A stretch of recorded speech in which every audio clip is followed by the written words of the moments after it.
competition now, but in your short time with Brian Schottenheimer, what stood out to him as a person, as a coach to you? Yeah, Shotty's a great person.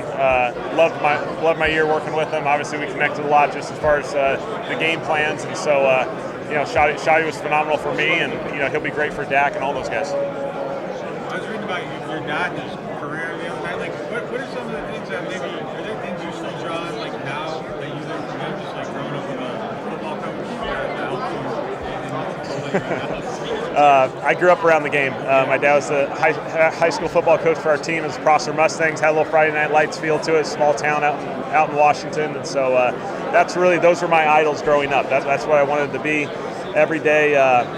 Getting done with school, I just went down to the football field and I was the ball boy, and I just hung around those guys. That's really what my childhood was, and so I was fortunate to be around it.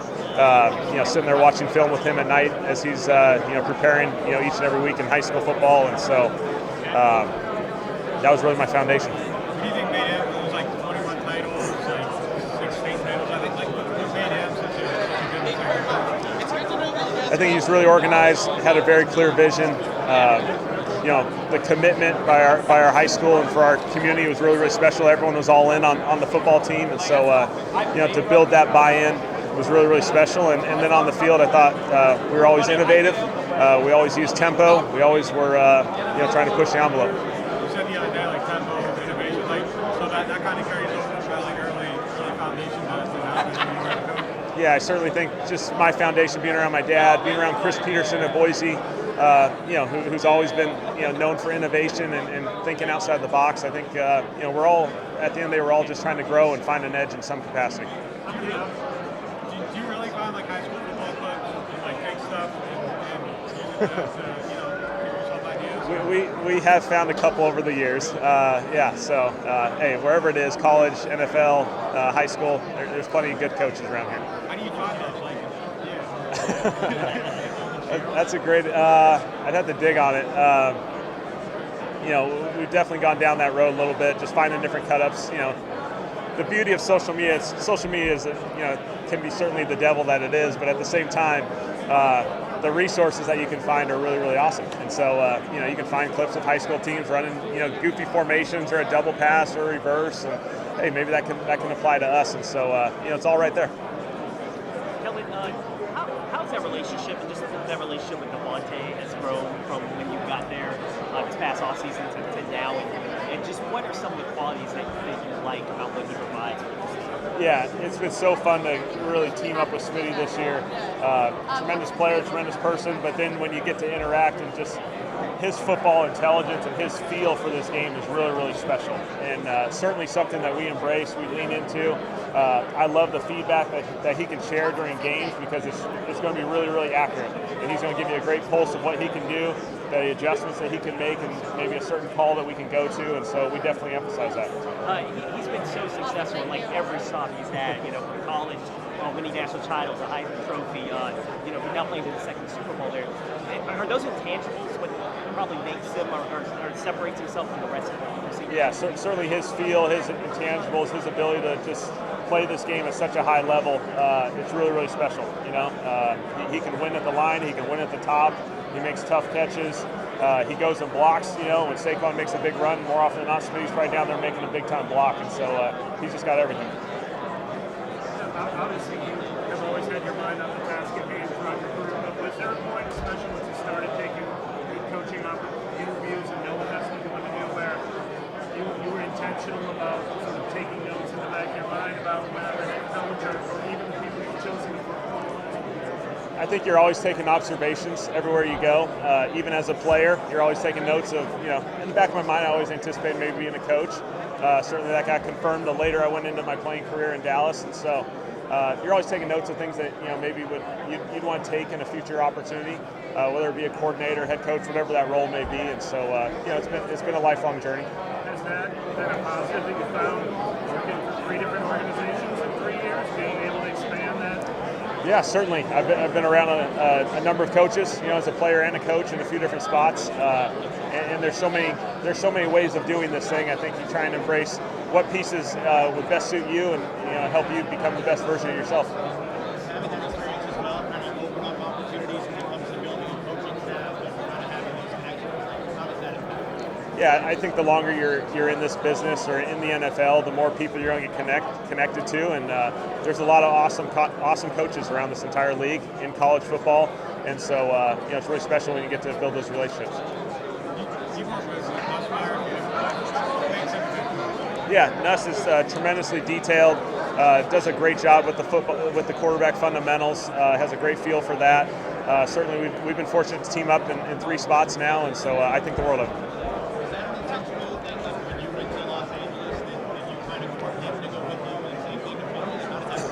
Yeah, certainly when we went to Los Angeles, I thought if the opportunity presented itself, he would be a phenomenal coach to team up with again.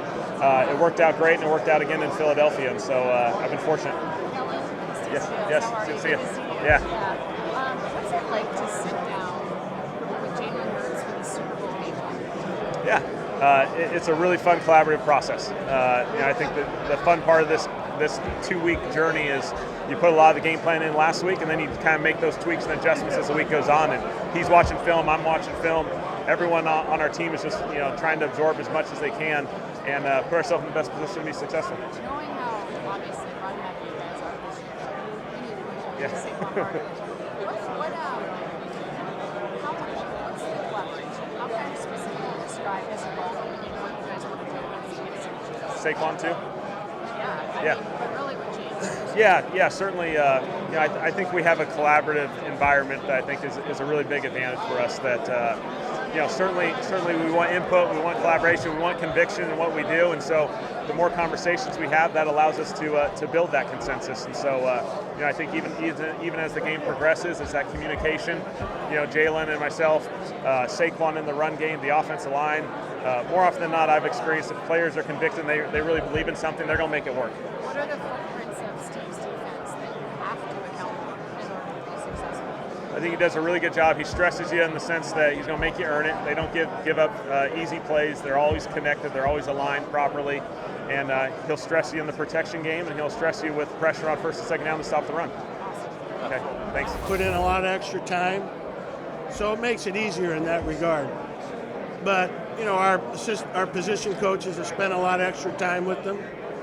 Even this week, they've been meeting with them on the side, and they're good. They're young, but they're mature, and they're ready for it. Some of this is drafting well, right? Like Cooper came from a defense in Iowa that was a pretty sophisticated one. Does that help a little bit? I do think if you come from a good college program, it does help you. We got Hunt, who's been playing a lot for us. He came from Houston Baptist and Cornell. So he was behind those other 2 guys because of that. So, but he's come on too. So yeah, a good background and a good college program does help. Did you think you were going to get this chance again, Vic, playing the Super Bowl after Denver, after Miami? Like, did you think in your mind there's still going to be another chance at that? Yeah, well, I wouldn't have. I left Miami to come here, so. Right. And when you came here, did you think in your mind that's part of it? Yeah, there's a good team in place here, but we had to retool the defense. Vic, your second Super Bowl, I think, right? You were here 12 years or so ago, right here in New Orleans. How does this compare? What are some changes you've seen in that time? I don't know. I don't know a good answer to that. But the game's changed a little bit, hasn't it? In that time? The game's always changing. I mean, it was starting to change then, but what people don't realize is they think it's a passing league, and it is to a degree, but my first 3 years in the NFL were 86, 87, 88. If you compare them to the last 3 years in the NFL, 23, 22, 21, there's only 4.5% more passes than there was back then. And to put that in perspective, so for every 20 plays, there's 1 more pass. So they're still running the ball. They're just doing it a different way. The fullbacks disappeared.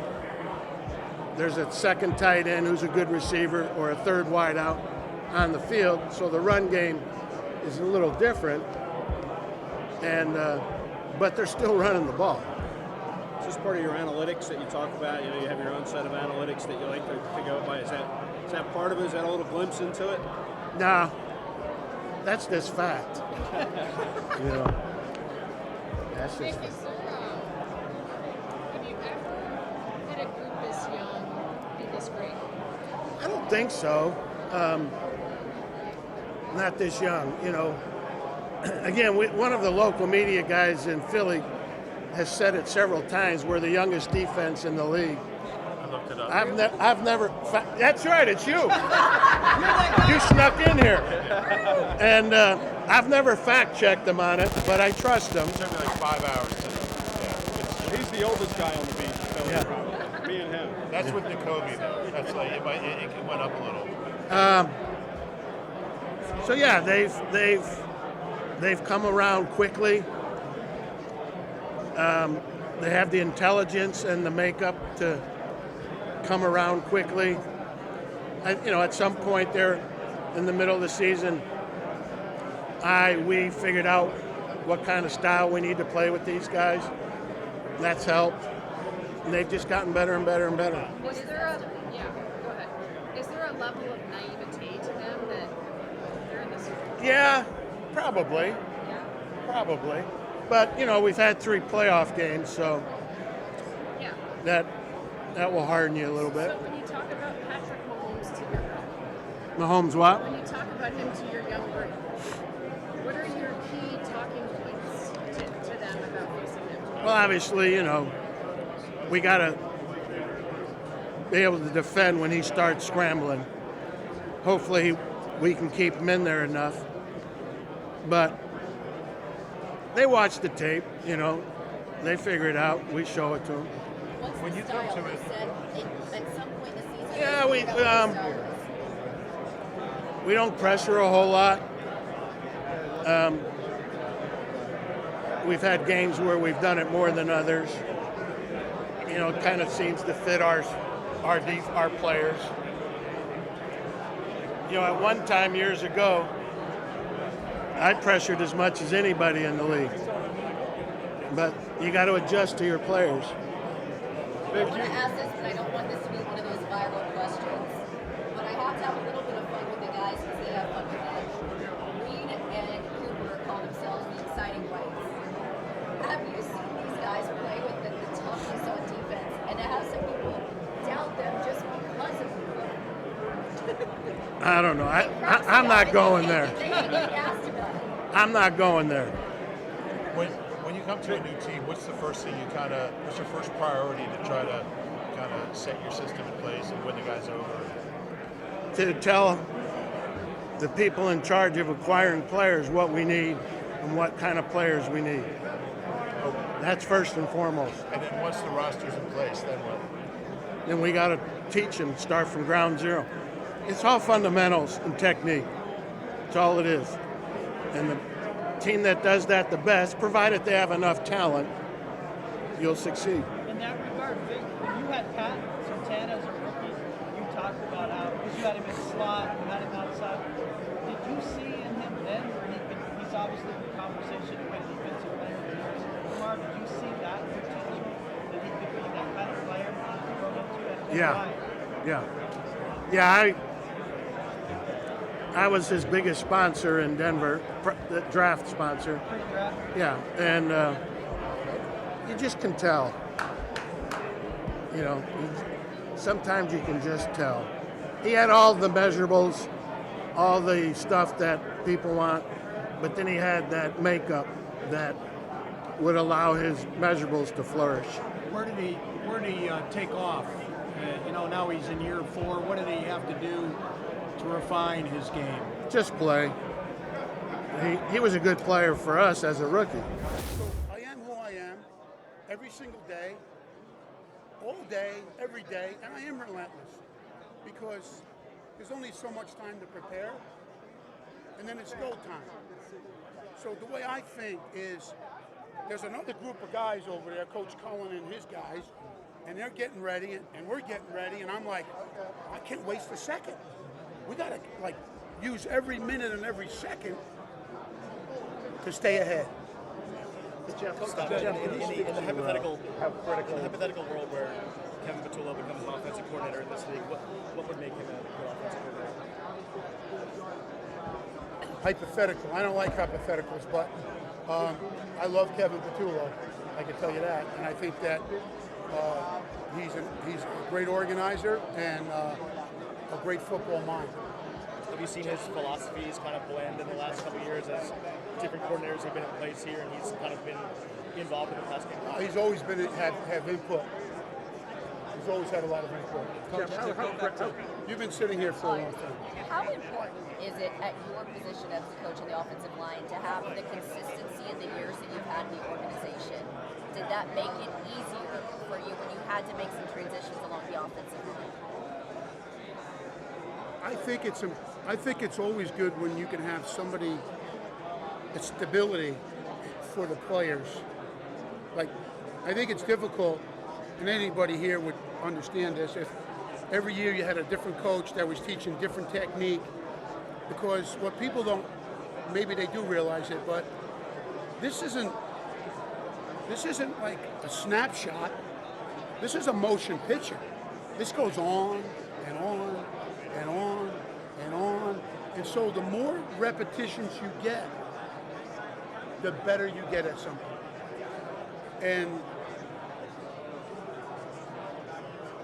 I say, I fear not the man who practices 10,000 kicks once, but I do fear the man who practices one kick 10,000 times. And that's a Bruce Lee. And that is the epitome of an offensive lineman developing.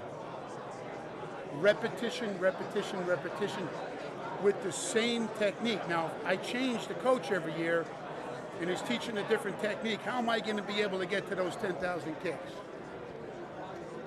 I think that's helped me, us, the organization. I think it's really helped.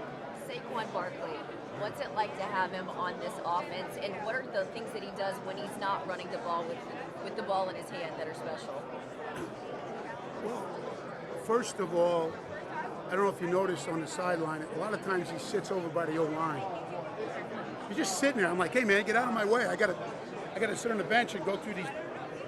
He's just sitting there and I'm smiling at me, but he's such a good guy. He's such a humble guy, and he's always willing to give it's never about him. So if I'm blocking for a guy like that, I'm going the extra mile, always. And so, look, we all know how special he is, how talented he is. He's like, not many guys come around like that in the history of football.